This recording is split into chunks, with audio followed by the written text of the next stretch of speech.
High, আজকে আমি আপনাদেরকে একটা নতুন ধরনের স্ক্যামের ঘটনা বলবো।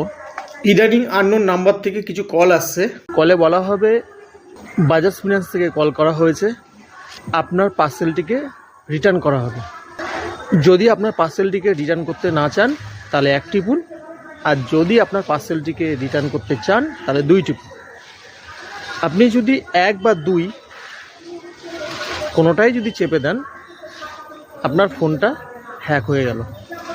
ফোন চালাবেন, সতর্কভাবে চালাবেন।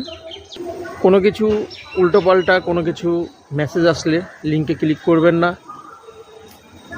উল্টোপাল্টা কল আসলে তার রিপ্লাই দেবেন না। না হলে কিন্তু আমাদের ফোন হ্যাক হতে বেশিক্ষণ টাইম লাগবে না। বর্তমান যা পরিস্থিতি, ফোন থেকেই ম্যাক্সিমাম এই স্ক্যামগুলো হচ্ছে। তাই ফোন চালান,